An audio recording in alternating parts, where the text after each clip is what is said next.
வணக்கம். தமிழ்நாட்டின் வாசல் வர வந்துட்ட பேராபத்தை பற்றி நேற்று நான் வீடியோவில் சொல்லியிருந்தேன். டீலிமிட்டேஷனுங்கிற பேரில் தனது லிமிட்டை தாண்டி பாஜக அரசு தமிழ்நாடு உள்ளிட்ட தென் மாநிலங்களை வஞ்சிக்குது.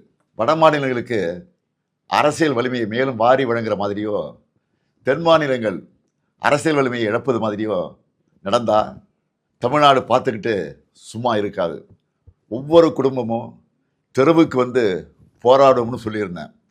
யார் நல்லது சொன்னாலும் கேட்காத ஒன்றிய பாஜக அரசு இதையும் கேட்கல. சட்ட திருத்தம் கொண்டு வந்து நாடாளுமன்றத்தில் தமிழ்நாட்டின் குரலை ஒடுக்க பார்க்குறாங்க. நாளைக்கு கொண்டு வரப்போகிற சட்ட திருத்தத்தால் வட மாநிலத்துக்கும் தென் மாநிலங்களுக்குமான உறுப்பினர்கள் எண்ணிக்கை வேறுபடும். சும்மா பெயரளவுக்கு தமிழ்நாடு உள்ளிட்ட தென் மாநிலங்களுக்கு தொகுதி அதிகரிக்கணும்னு சொல்லிட்டு அவங்களுக்கு சாதகமான வட மாநிலங்களுக்கு மிக மிக கூடுதலாக தொகுதிகளை அதிகரித்து நம்ம தென் மாநிலங்களின் பிரதிநிதித்துவமே தேவை இல்லை என்ற நிலைமையை கொண்டு வர போகிறாங்க. இதைத்தான் எங்களுக்கு கிடைக்கப்படும் மாபெரும் அநீதி என சொல்கிறோம். மக்கள் தொகையை கட்டுப்படுத்துனதுக்காக தென் மாநிலங்களுக்கு தண்டனை இது. தேச நலனுக்காக, தேச வளர்ச்சிக்காக நாங்கள் துணை நின்னா எங்களுடைய அரசியல் உரிமையை பறிப்பீங்களா? இதை விட கொடுமை என்ன இருக்க முடியும்? பிரதமர் மோடி அவர்களே, தமிழர்களையும் தென் மாநில மக்களையும் இரண்டாந்தர குடிமக்களாக பார்க்குறீங்க. டெல்லி பாஜகவுக்கு தமிழர்கள் யாருன்னு காட்ட வேண்டிய நேரம் வந்துருச்சு. தமிழ்நாட்டின் குரல் வலையை நெருக்க நினைக்கும் ஒன்றிய பாஜக அரசுக்கு எதிராக தமிழ்நாட்டில் இருக்க ஒவ்வொரு குடும்பமும் தங்கள் எதிர்ப்பை தெரிவிக்க வேண்டிய நேரம் வந்தாச்சு.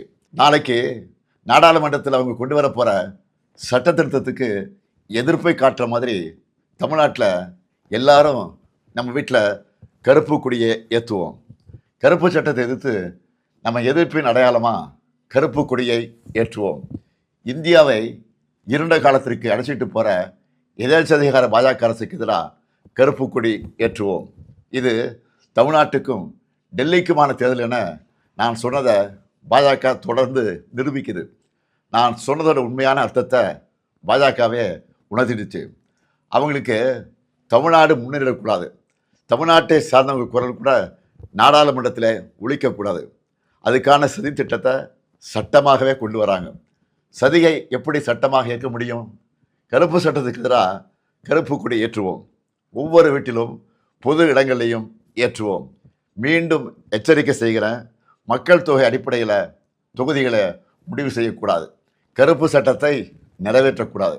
8 கோடி தமிழர்களின் ஒற்றை கோரிக்கை இது. அரசியல் எல்லைகளை கடந்து தமிழ்நாட்டின் உரிமையை காக்க தமிழ்நாடே ஓங்கி ஒலிக்கட்டும். தமிழ்நாடு போராடும், தமிழ்நாடு வெல்லும். வெல்வோம் ஒன்றாக.